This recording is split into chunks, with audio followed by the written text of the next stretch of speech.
It's day 3 of my week-long series reviewing fragrances from the house of Etat Libre D'orange, and today's scent of the day is called Exit the King, which is part of the brand's classic collection. In today's episode I'll be giving my honest opinion on it, as well as letting you know where you can pick this one up for a really good price. So to find out what this one's all about and whether it's worth picking up or not, stay tuned to this episode of Mags Frags.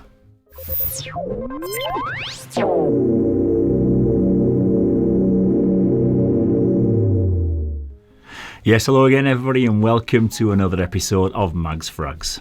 My name's Paul, and like I said in the intro, today's featured scent is Exit the King, which is classed as a chypre, floral, woody fragrance for men and women. It's an eau de parfum concentration, and it comes in a 50ml and a 100ml bottle size, and I picked up this 50ml bottle with a 43% discount from the All Beauty website, and I paid £48.60 for it, which I don't think is too bad for a niche fragrance.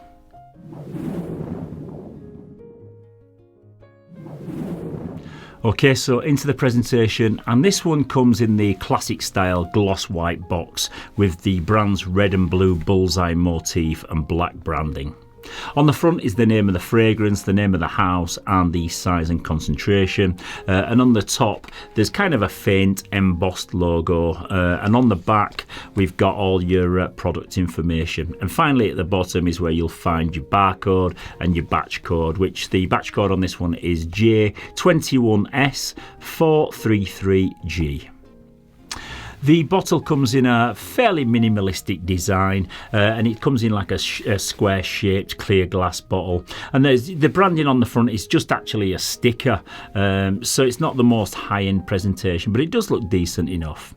You get a chrome cap containing the brand logo, which is stamped into the top, which is quite nice, and it is a metal click-on cap which does snap firmly into place, so you can actually pick that up by the cap if you want to. There's a chrome atomizer with a really decent spray distribution, and overall the quality of the presentation is decent enough, but it's nothing too special or anything to get excited about.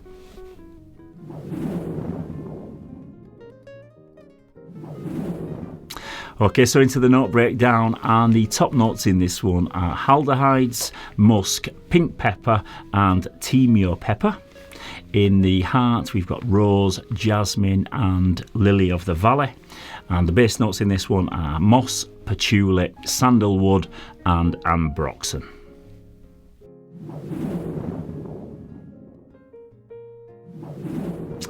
Okay, so this one opens up very clean and bright with a really nice soapy quality to it.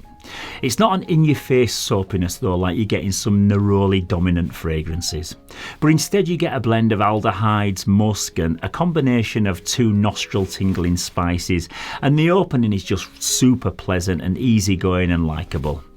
This fragrance house is kind of known for its artistic and creative fragrances that usually have a challenging note or two in them, but this is not challenging whatsoever, and it's about as laid back and as gentle as you're ever likely to smell.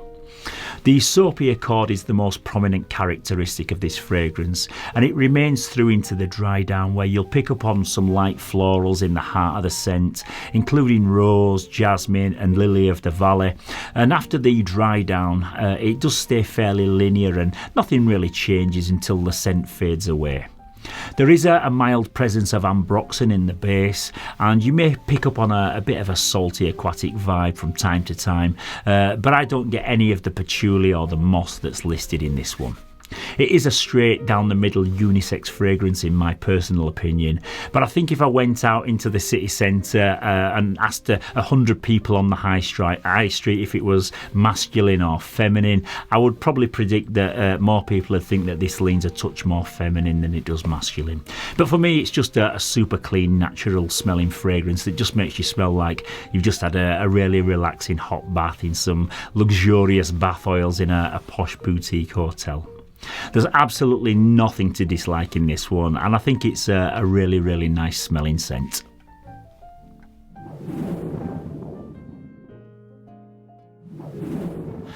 This is an everyday, dumb reach, versatile kind of fragrance for the times when you don't actually want to smell like you're actually wearing a perfume, but want to smell just natural and clean and fresh. It's an absolutely perfect office fragrance that isn't going to offend anyone or choke anybody out. You could also wear this as like a gym scent or just to throw in your suitcase if you're heading off on a beach holiday. It's a simple and elegant fragrance that probably suits the warmer weather months of the year, and it's definitely more of a daytime fragrance in my opinion.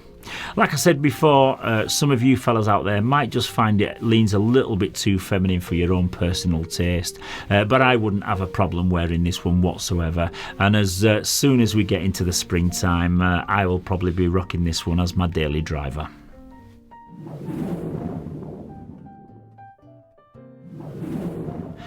The performance on this is surprisingly good for a fresh soapy fragrance. You can expect to get 6 or 7 hours of longevity with an average arm's length projection, and people will notice it on you if they're quite close or you're walking past them, but it's not one that kind of fills a room or commands loads of attention. I've worn this a handful of times now, and I do get lots of really nice wafts from it throughout the day, but like I say, it's not a heavy hitting fragrance type smell. It's more like just a clean fabric softener aroma that's just like coming off your clothes.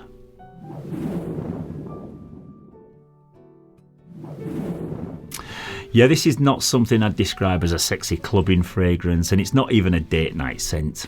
This is a super clean, chilled out aroma just to wear casually during the daytime, and I've got to say that I've really enjoyed wearing it when I've just been going about my daily business for the past couple of days. The performance is decent enough, and there's absolutely nothing to dislike in this, unless you don't like to smell nice and clean, which would be a little bit weird. But for less than £45, I'd say it's a really good safe blind buy. And even if you do think it leans a touch feminine, I'm sure your wife or your girlfriend would be more than happy to take this one off your hands, so it certainly won't go to waste.